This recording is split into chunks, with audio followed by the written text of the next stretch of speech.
First of all, I'm delighted to be taking part in this launch conference for the ISRM's Global Urban Resilience Programme.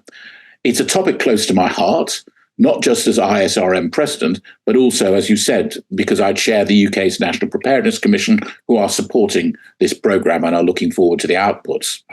Now, our role as the UK's National Preparedness Commission is to promote what we think is needed to deliver better preparedness and resilience in the UK, so that as a nation, we're better able to mitigate, respond to, and recover from major shocks, threats, and challenges.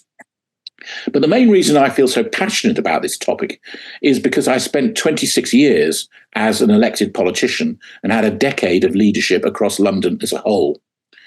Now, I remember being inspired by Hillary Clinton's book that popularised the old African proverb, "It takes a village to raise a child." The idea, of course, was that it is a community as a whole that shapes the well-being of its youngsters.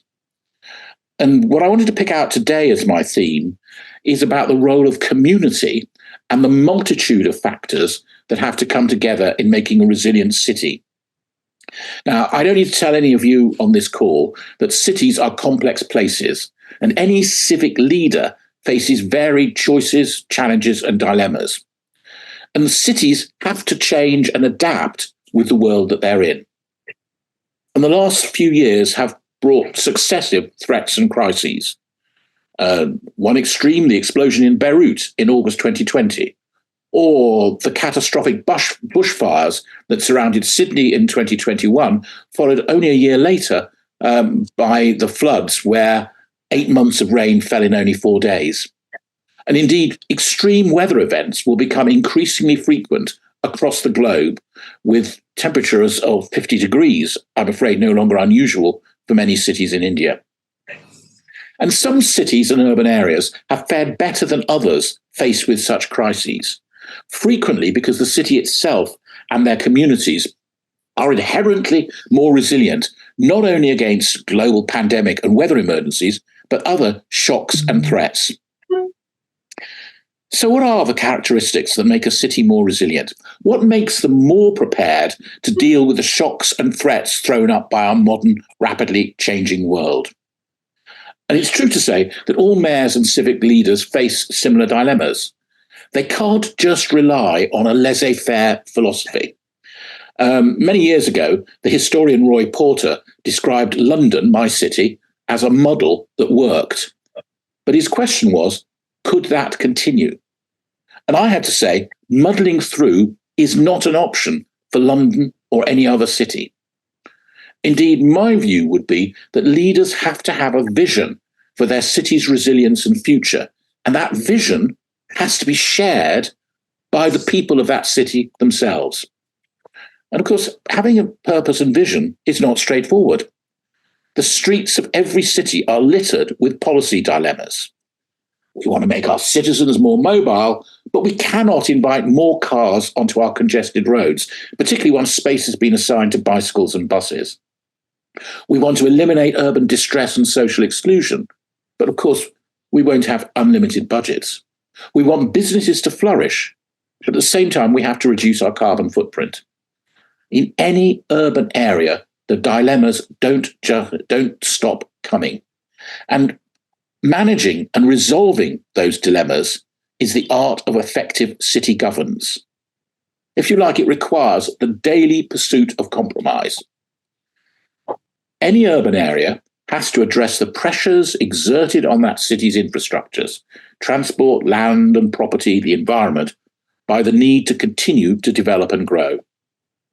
So the vision for a successful city has to be not just about economic competitiveness, not just about social inclusion, not just about environmental protection. It's not even about all three if they're seen in isolation from one another. So those are the three crucial requirements for success, what I've called in various things I've written over the years, the E-cubed model for a city: economy, equity, and environment. I would want to add today another key success criterion, not an E this time, but an R, resilience. And it's the resilience of each of those three E's. The economy of the city must be resilient. The equity within the city must be resilient. And that's the fairness between residents. That must be resilient. And increasingly, as climate change looms, the environment must be resilient and sustainable. Critically, of course, any successful city needs to have water supplies, energy resources, and so on, and that those need to be able to grow and adapt as the city itself grows and changes. So its infrastructure needs to be able to respond in line with changes in the city itself. And a city has to be able to flex with major shocks and stresses, irrespective of the nature of the disruption. It has to be strong and flexible rather than brittle and fragile. And of course, a successful and resilient city has to become more self-sufficient and more self-reliant. So all of this needs to be built in. We need to improve the robustness of the city's infrastructure so that it can cope with floods, power failures, and other hazards. And that infrastructure is becoming more and more interdependent and therefore mutually vulnerable. If you like, utilities share the same ducts in the road and pipelines. Stable supplies of one are necessary for the others, and so on. So we have to build an infrastructure that is less susceptible to cascade failures, where you can isolate one factor from another. And perhaps, arguably, more fundamentally, is future growth possible without increasing vulnerability? But essential to the future of any urban area is its social resilience and stability. Evidence shows that communities with strong social capital are better able to recover from disasters. Closeness of communities, strong social bonds, and neighborliness, including business networks, are all key elements. So how can social resilience be built in the face of disparate degrees of affluence and a transient population? Now, none of these are easy questions to answer, but 2/3 of the world's population will be living in cities by the end of the decade. So urban resilience and preparedness for whatever may happen has to take center stage. So let's apply that E^R model. What will this mean in practice? First, an economy that works. This will require a diverse number of industries, ideally.